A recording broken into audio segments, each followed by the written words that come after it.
the so-called gender paradox. And that's a very interesting thing because it's really put their tails in a knot in Scandinavia. And that makes sense because the Scandinavians are going to have to deal with this first because they've gone the farthest down the road for like making their society gender equal. But explain that to people. Yeah, They don't. I will. Okay, so imagine first of all that there's two kinds of equality that you might pursue. One would be equality of opportunity, and so that would mean that there's wide range of talent across people regardless of their type, whatever that might be, sex, gender, race, ethnicity. There's talent distributed everywhere, and it's a kind of a truism, and I would say a truism of the West in the deepest sense, that each of the individuals within those groups should be put in a position where their talents they're encouraged to manifest those talents, partly because that would be good for them spiritually and psychologically, but also because that would be of obvious benefit to the community. So for me, equality and gender equality is very, very important. For me, also when we talk about gender equality, it's important for me to learn my daughter that her mom can lead and show the way, and her dad can hug and kiss her and show feelings. And I think that's something very important for the hoods where kids grow up, to show feelings, to have these gender equality discussions, to show her a way of opportunities and to strive forward. And it's important both for lonely men, lonely young men, but also for women that feel this roof of glass. They need to fight and to struggle the roof of glass to be successful in their lives. Agreeable people, especially if they're really agreeable, are so agreeable that they often don't even know what they want because they're so accustomed to living for other people. If you ask a disagreeable person what he wants, say, or she wants, they'll tell you right away. They know. It's like, this is what I want and this is how I'm going to get it. But agreeable people, they're so accustomed to living for other people and to finding out what other people want and to trying to make them comfortable and so forth, that it's harder for them to find a sense of their own desires as they move through life.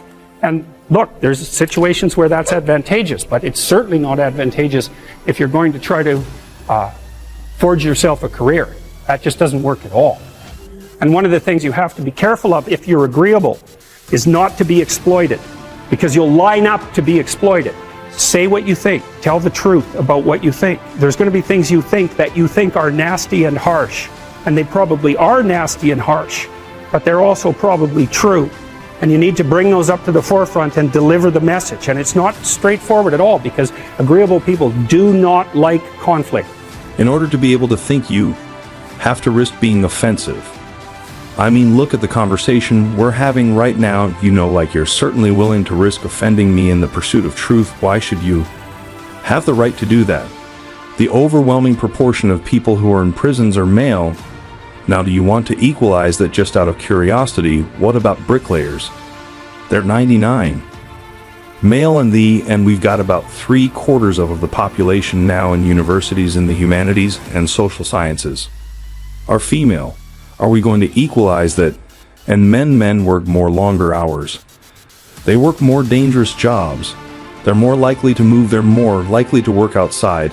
They're more likely to participate in jobs in the STEM fields that are scalable. They make more money for those reasons.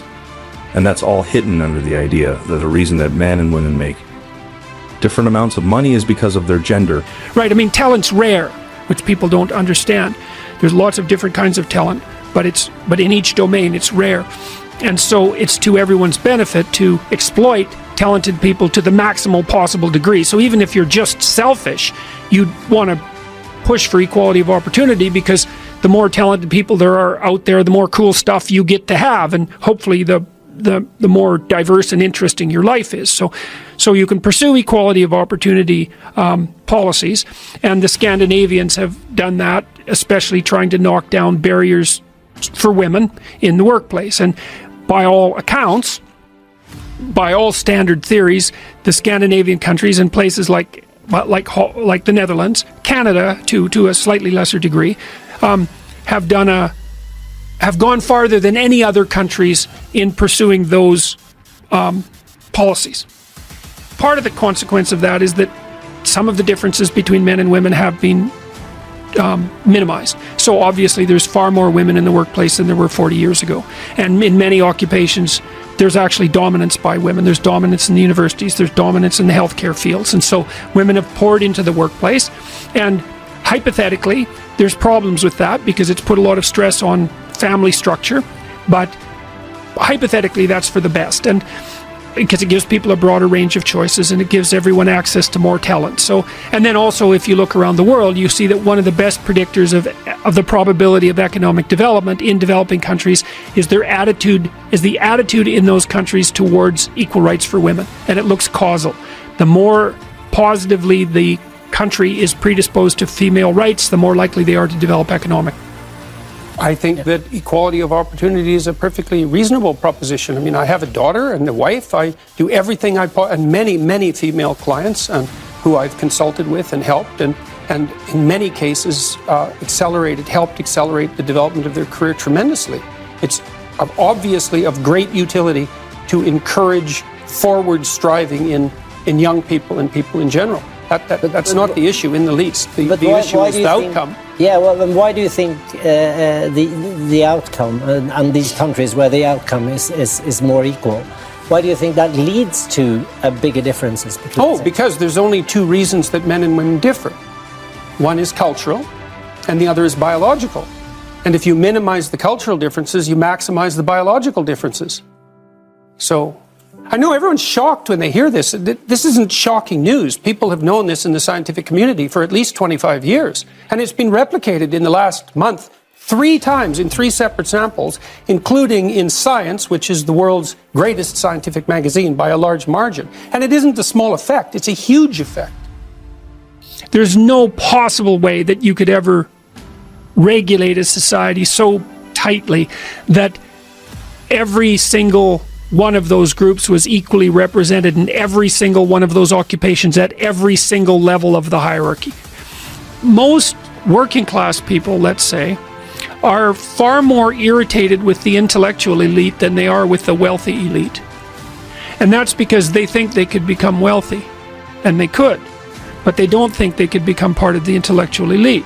And it isn't obvious to me that the intellectual elite, so those would be the liberal left-leaning types that dominate the media and academia, are particularly positive in their attitudes towards the typical working class person. I think they're prejudiced and elitist. I do believe that that's the case. And I think they're also what would you call it, patronizing. And so they're much more concerned with the 1% who are the cognitive elite than they are the 1% who are the economic elite, because at least they think that's a game they could play.